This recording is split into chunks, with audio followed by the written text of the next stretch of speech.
안녕하십니까. 수출 중소기업 ESG 대응 사례에 대해서 말씀드릴 한컨설팅그룹의 대표 이승용입니다. 이번 시간에는 수출기업에게 직면한 ESG와 관련된 해외 바이어의 동향과 환경변화 트렌드에 대해서 학습하고 해외 바이어의 ESG 관련 요구사항이 과연 무엇인지 중소기업의 대응 사례를 통해서 성공하는 사례와 실패하는 사례를 살펴보고 이를 통해서 수출기업이 어떻게 ESG를 준비하고 고객의 요구에 대응할 것인지를 알아보도록 하겠습니다. 첫 번째 주제로 수출 중소기업을 둘러싼 ESG 경영 환경에 대해 알아보겠습니다. 세계 최대 운용사 아시죠? 블랙록입니다. 블랙록의 레리 핑크 회장은 ESG가 없는 기업에는 투자도 없다라고 하면서 ESG 투자를 선언했고요. 미국 및 유럽연합은 ESG 기준 미달 기업에 대해서는 제재를 하기로 하고요. 또한 탄소 국경세, 세금이죠. 를 도입해서 이를 검토하는 등 기업이 ESG 경영을 적극적으로 도입해야 된다는 움직임이 크게 확산되고 있습니다. 이에 따라서 글로벌 기업은 ESG 요구를 강화하는 추세이고요. 글로벌 기업은 ESG 관리 범위를 서플라이 체인, 즉 공급망상에서 협력사로 확대하고 국내 기업의 ESG 경영에 대한 요구가 크게 확대가 되고 있는 상황입니다. 대한상공회의소에서 2018년에 우리나라 수출기업의 CSR, ESG 리스크 실태 조사를 실시를 했습니다. 이 결과에 따르면 수출기업의 CSR, ESG 평가 분야는 환경 분야가 가장 높은 93.8%로 나타났고 그 다음이 안전보건 83%, 노동 80%의 순으로 나타났습니다. 수출기업이 CSR 및 ESG 평가 요구가 많아지고 있는 상황에서 평가 관련 애로사항도 아울러 늘어나고 있습니다. 상공회의소에서 조사한 결과에 따르면 이제 해외 고객사가 여러 군데가 있을 경우에 각 고객사별로 서로 다른 인증과 중복 자료를 요청함으로 해서 59%가 이 부분에 애로가 많았고요. 영업 비밀 등 과도한 정보 요구나 평가 인증 비용의 부담으로 나타났습니다. 글로벌 고객사의 거래 계약 또는 납품을 하기 위해서는 ESG 평가를 과연 얼마나 요구받았느냐라는 측면에서는 약 과반수가 넘는 54%가 평가에 대응을 했다는 결과로 나타났습니다. 결국 앞으로는 점점 ESG가 확산되는 차원에서 평가에 대한 대응이 많이 필요한 것으로 보여집니다. 수출 중소기업이 ESG 평가를 받은 이후에 그 결과에 따라서 과연 고객사와 어떤 관계로 영향을 받고 있느냐, 구체적으로 보면 협력사 선정에서 아예 배제되는 경우 61%, 해결 후에 이것이 해결되면 조건부 납품해라 하는 경우가 38%, 아예 거래가 중단되는 경우가 7.7% 나타났습니다. 이제 두 번째 주제로 해외 바이어의 ESG 관련 요구사항입니다. 우선 대표적인 글로벌 기업이 요구하는 ESG에 대한 요구사항을 한번 알아보겠습니다. 먼저 이 분야, 환경 분야에 대한 애플사의 경우를 알아보겠습니다. 애플사는 잘 아시다시피 공급업체를 대상으로 해서 애플에 납품하는 모든 제품에 대해서 재생에너지를 이용한 제조를 요구하고 있고요. 전 세계 110개 이상의 협력업체에 대해서 100% 재생에너지, 즉 R200 제품을 생산하도록 요구를 하고 있습니다. 잘 아시는 자동차 회사인 BMW는 2020년까지 100% 재생에너지원을 전력 조달을 완료하고 파트너십을 맺고 있는 모든 협력업체에게 이를 요구하고 있습니다. 또한 세계적인 유통기업인 월마트, 이 회사는 2030년까지 10억 톤의 CO2를 감축하는 게 목표로서 납품 협력업체에도 탄소 저감을 요구하고 있는 상황입니다. 다음 사회 S 분야에서는 잘 아시죠? 테슬라. 이 테슬라 기업의 경우에는 코발트를 채굴하는 과정에서 아동 착취, 환경 문제가 크게 논란이 돼서 지금 법정 소송까지 지금 비화된 상태입니다. 그래서 이 기업에서는 코발트를 사용하지 않는 코발트 프리 계획, 아시다시피 수년 전에 유럽 수출한 제품에 납을 쓰지 않는 무연 레드 프리 계획과 같은 개념입니다. 코발트 프리 계획을 발표했고요. 월마트의 경우는 인권선언 성명서를 발표하면서 협력사에게도 이를 준수할 것을 강력히 요구하고 있습니다. 특히 대표적인 게 결사의 자유, 단체 교섭 또는 젠더 평등, 강제노동 금지 이런 부분들입니다. 다음 지배구조 G에서는 잘 아시는 세계적인 표백제 제조기업인 클로락스입니다.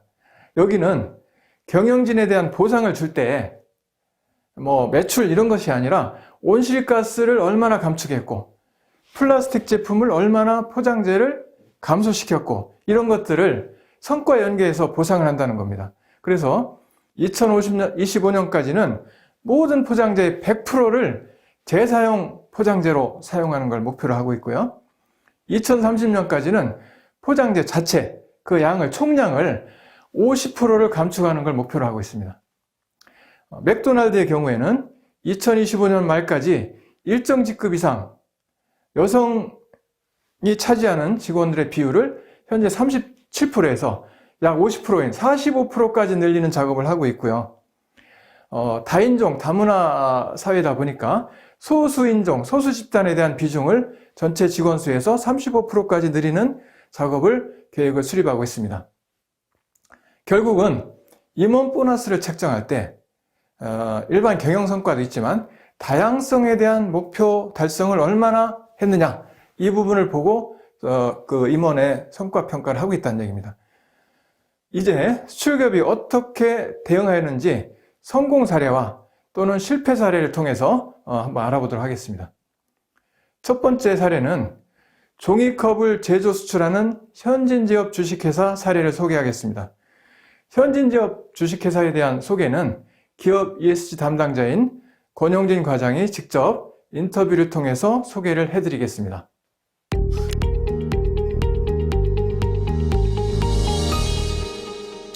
우리 현진제업은 경기도 안산시에 소재하고 있으며 직원 수는 240명으로 1979년 6월에 설립하여 종이용기, 종이컵과 종이식품용기 성형기계를 제조하고 있습니다. 현재는 식품용기 시장을 선도하며 미국, 유럽, 일본 등 전 세계 30여 개국에 종이컵 및 종이컵 성형기계를 수출하고 있습니다.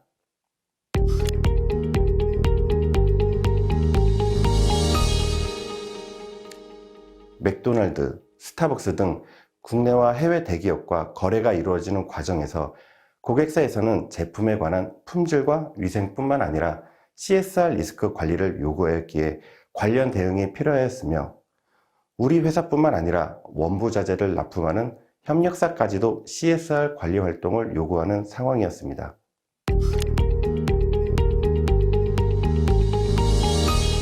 CSR 경쟁력 제고를 위해 모든 역량을 쏟아 고객사 CSR 오딧을 적극적으로 대응하였고 윤리 기준을 포함하여 기본 요구 수준을 넘어서는 관리 활동을 실행하였습니다. 뿐만 아니라 고객사 요구사항을 준수하기 위해 협력사 CSR 관리 활동을 지원하여 거래계약 시 CSR 준수에 대한 동의서를 받고 협력사 방문지도 활동을 병행하였습니다.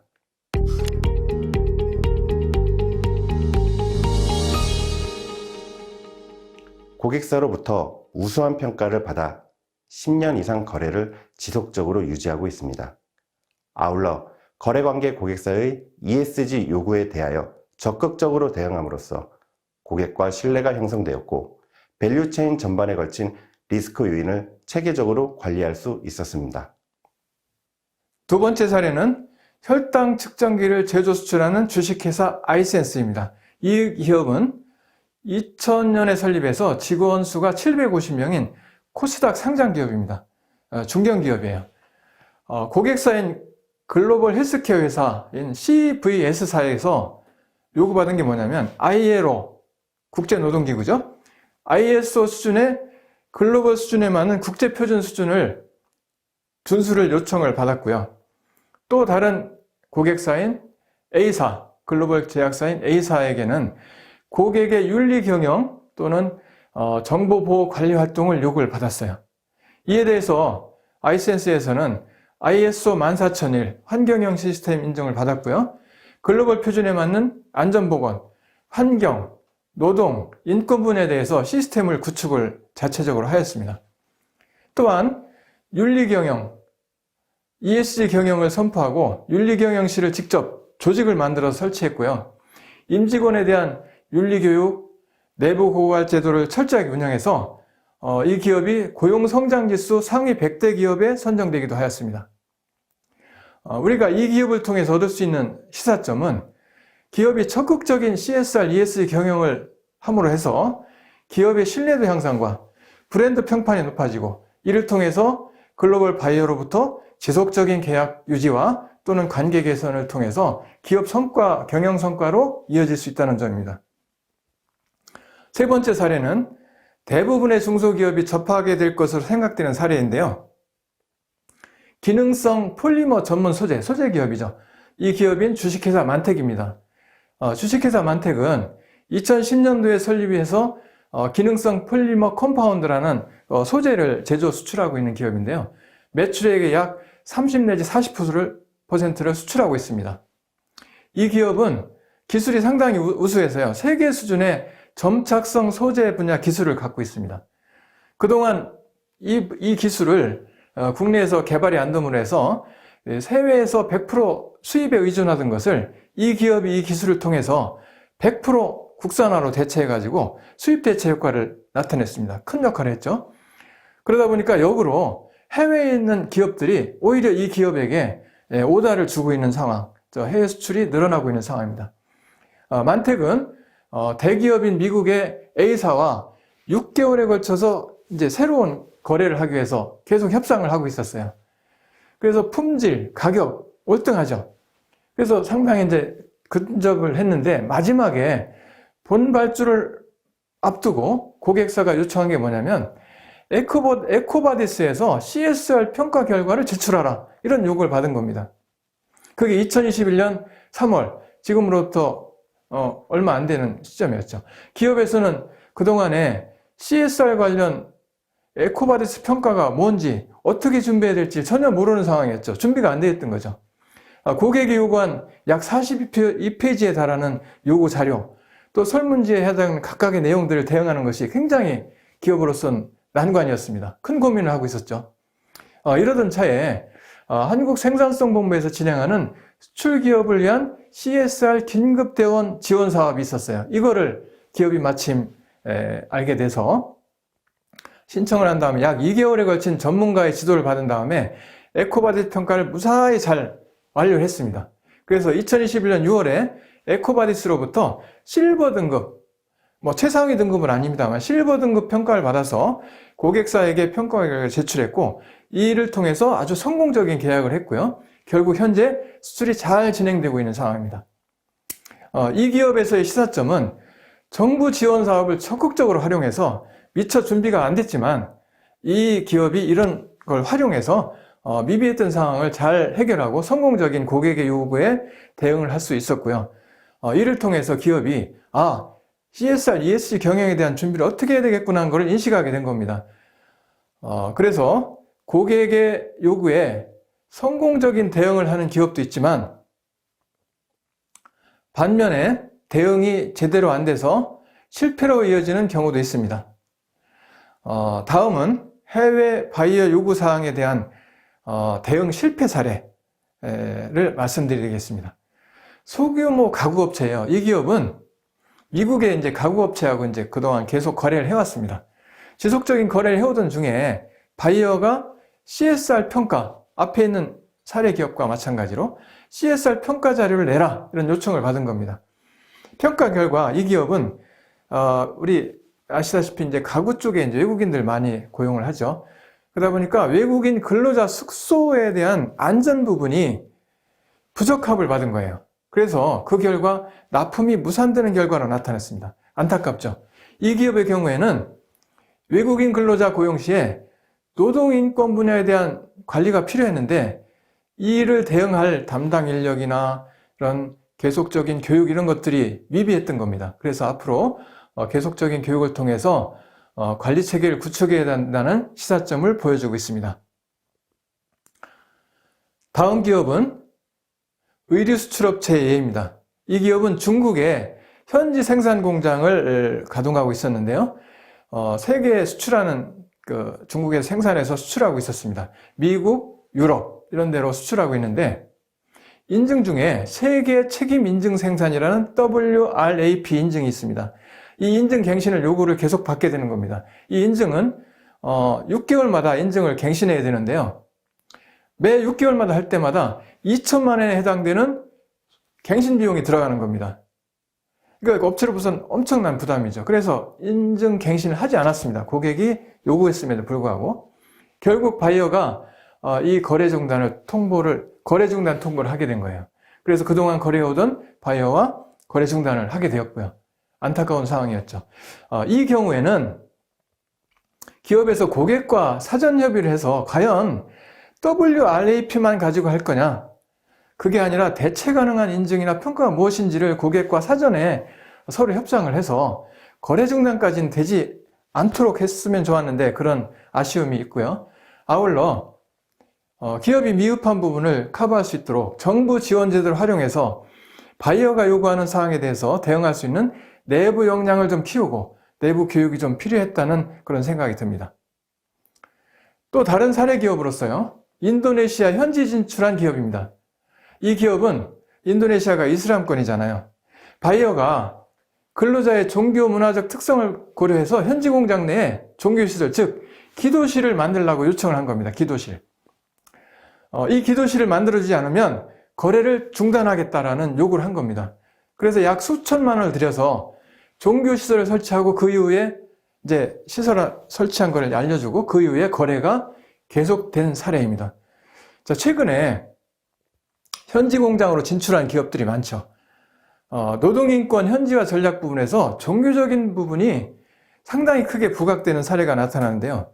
국내 기업이 해외 진출해서 현지에 수출할 경우에 바이어와 대응 상황을 사전 체크해서 현지화 전략을 수립하는 것이 매우 중요하다고 생각이 듭니다.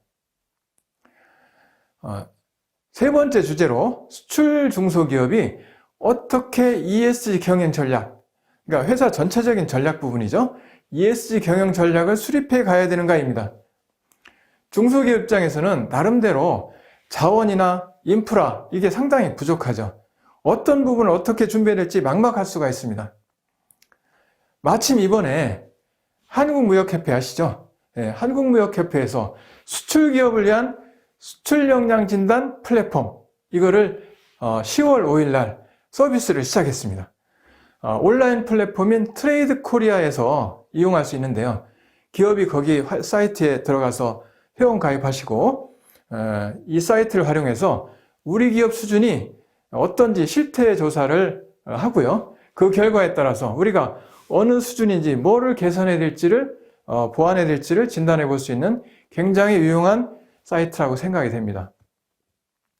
또한 수출 중소기업 ESG 경영 추진 전략 차원에서 중소기업이 어떤 걸 중점적으로 준비할 것인가가 필요합니다.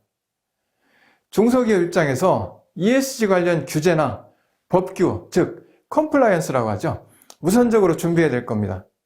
환경 부분에서는 주로 법적인 게 많죠. 대기환경보전법, 물환경보전법 등이고요.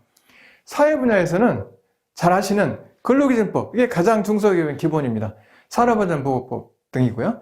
지배구조 측면에서는 윤리, 투명경영 이런 것들입니다. 그래서 우리 중소기업에 관련된 여러 상황이 주로 법과 관련됐다고 보시면 되겠습니다.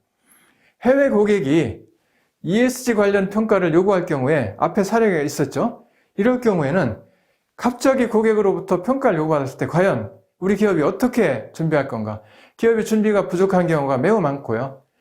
그때부터 하나씩 준비하더라도 평가를 받기 위해서는 첫째, 근거 자료가 부족합니다.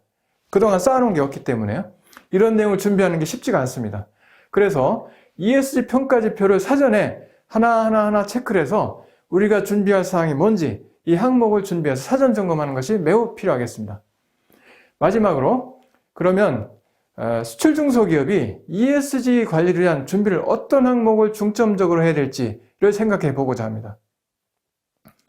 사실 중소기업이 ESG에서 요구하는 전체적인 걸 다 하기에는 굉장히 무리가 있습니다. 그래서 4가지 과제로 좀 나눠봤습니다.